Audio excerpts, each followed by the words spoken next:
এক ভাই ভিডিও সম্পর্কে প্রশ্ন করেছে। ভিডিও সম্পর্কে অনেকবারই বলা হয়েছে, বারবার বলার প্রয়োজন করে না।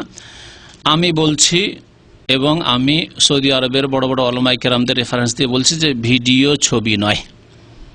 ভিডিওতে যে ছবিটা আসছে সেটা ছবি নয়।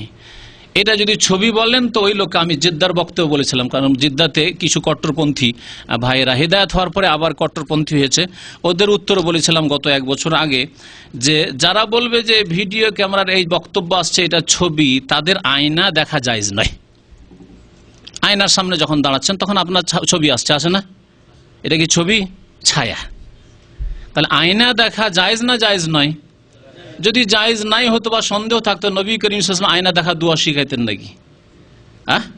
আয়না দেখা যখন দোয়া আছে, আল্লাহ হাসানতা খালকি কামা হাসানতা খুলুকি, বা হাসানতা খুলুকি কামা হাসানতা খালকি, তো তাহলে আয়নাতে যেমন যে ছায়াটা আসছে সেটা স্থায়ী ছায়া নয়, দাঁড়িয়ে আছেন আছে, সরে গেলেন সরে গেল। ঠিক তেমনই ভিডিওতে বক্তব্য চলছে, তখন ছায়াটা আসলো, তারপরে সরে গেল।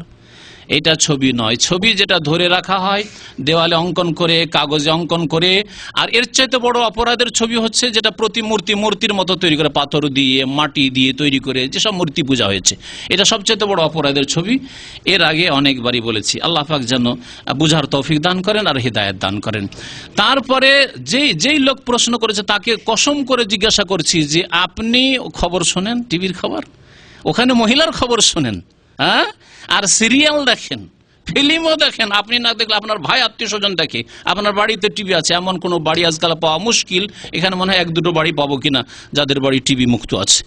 আর যেখানে গুনহার কাজ দেখছেন, আর এখানে যদি দিনের কথা প্রচার করা হয় এই ভিডিও মাধ্যমে বা ডিভিডির মাধ্যমে, ভিসিডির মাধ্যমে, ডিভিডির মাধ্যমে, তো সেখানে এই মানে শয়তানি ওয়াসওয়াসা এই জন্যই যে হয়তো আপনার অন্তরে বিদাত ঢুকে আছে, আপনি দেখছেন এই রাস্তাটা যদি বন্ধ করতে পারি তা আমাদের বিদাতগুলো বাঁচবে, নাহলে এরা তো বিদাতগুলোকে খান করে রেখে দিল।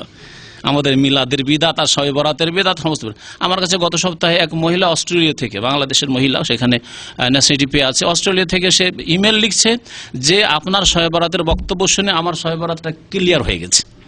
ইন্টারনেটে, সেই ইউটিউবে, ইন্টারনেটে ওই বক্তব্য শুনে চিন্তা করেন। তাহলে এই যে ফায়দাগুলি হচ্ছে, এগুলি বিদাতির বরদাস্ত হয় না। ওয়ালাউ কারিহাল বিদাতিউন, কথা বুঝতে পেরেছেন?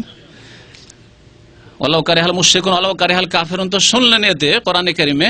আর মুবতাদিয়া যারা বিদাতি, ওয়ালাউ কারিহা আহলুল বিদা, বিদাতিরা বরদাস্ত করতে পারে না যে আরে লোকজন তো তওবা করে সব তাওহীদের অনুসারী হয়ে গেল। এই 50 বছর যদি এই দাওয়াত চালানোর জন্য আল্লাহ পাক কোনো কিছু বান্দাকে তৈরি করে দেন ভারত উপমহাদেশে, তাহলে কবর মাজার পূজার পীর পূজা থাকবে না ইনশাআল্লাহ। আল্লাহ যেন আমাদেরকে তৌফিক দান করেন, আমাদের ভাইয়েরাকে তৌফিক দান করেন, আল্লাহ পাক রব্বুল আলামিন।